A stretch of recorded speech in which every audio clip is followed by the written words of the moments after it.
Hey guys, Brian with Buffalo Beer Reviews. Back with something different yet local in sort of flavor. And it's a beer from Counterpart Brewery right over in Niagara Falls, Ontario. And this is a collaborative brew with Thin Man. This beer originates out of Niagara Falls, Ontario, and it's called Make It Rain. I believe the Thin Man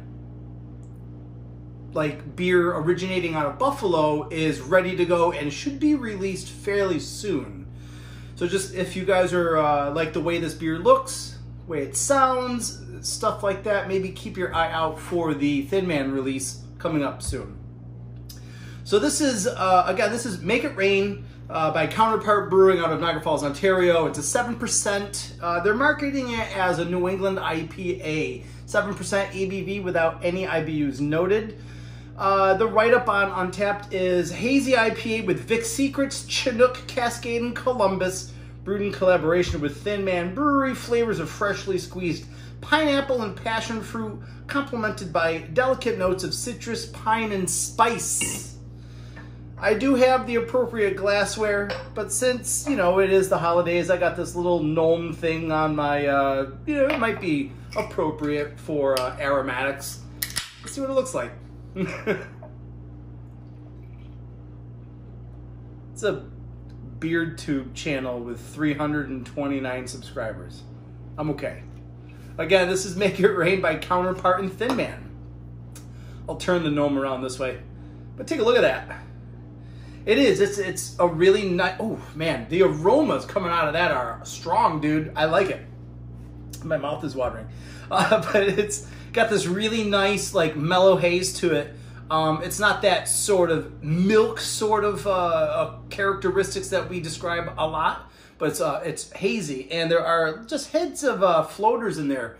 It's well carbonated, although I don't think you can really see that through, I think, video, but it does give you this nice, tightly packed white head.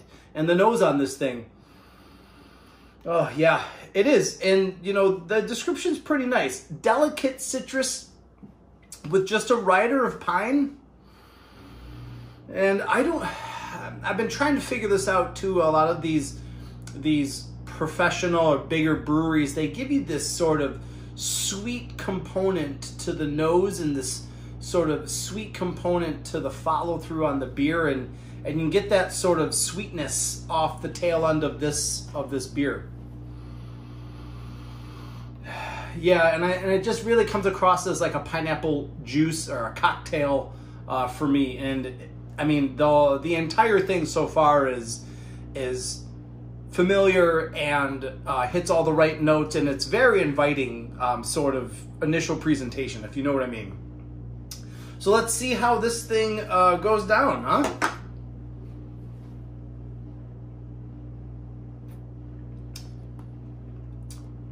Yeah. It is really, it's a nice mouthfeel. It's very soft presentation-wise. And it is, you get this very appropriately dosed pineapple right up front. And you do get not strong pine. I don't want you to think that it was all Chinook to death, but it's appropriate and it's balanced and it's nice. Sort of pineapple with this piney sort of flank to the side, and I just really like it. Yeah, I dig Vic Secret a lot, and I think this sort of spice and passion fruit, I think you're getting with the Vic Secret. I like to kind of think of it as like white grape or like a white peach with that sort of spicy, herbally side to it, which is what I really dig out of a lot of the Vic Secret beers that I have.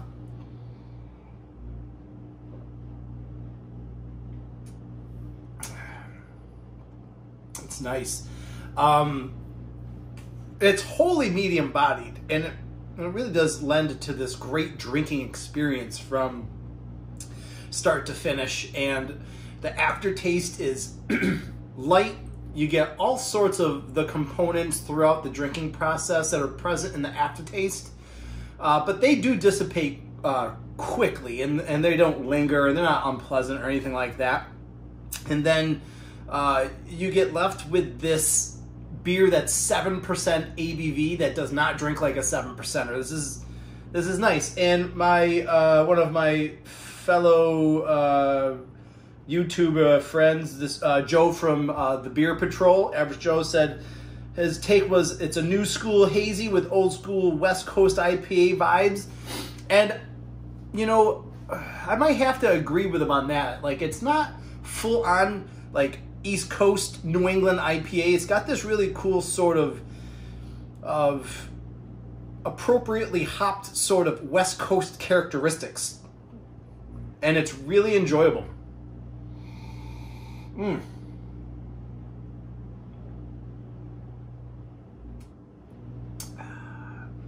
Yes, yes, and yes.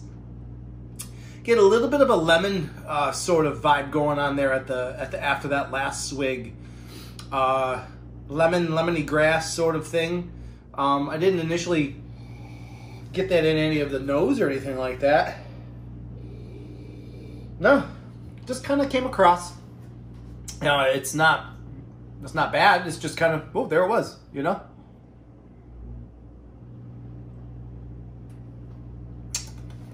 Yeah, I like this. So again, this is from Counterpart, right across the border. You know, I made a nice day of it. So I went out maybe around noon. It was a 20-minute wait to get into Queenston-Lewiston Bridge to get into Canada. And it was all of 2 miles over the border. Awesome.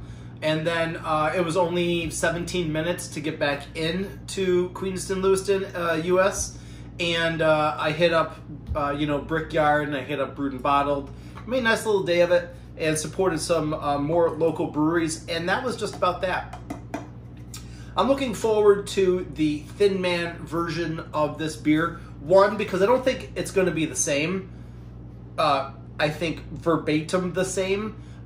Just like when they did Smooth Maneuvers with Sloop and with Collective Arts and Thin Man. Like, each of those three made a Smooth Maneuvers New England IPA, but they were all way different. With my personal favorite being the Collective Arts one. But that's neither here nor there. So I'm looking forward to kind of comparing and contrasting both of them. So if you guys are up for it, I think maybe taking a trip out and seeing if you can't get the Counterpart version now and the Thin Man version very soon afterwards, that would behoove everybody involved. You know what I mean? I really appreciate all of the clicks and the watches. I always do. I'm just some little dude here drinking beer in front of a camera and stuff, and then you know what I think. And the response has been really nice, and I appreciate that. So thanks again, guys. I will see you guys in the next one. Cheers.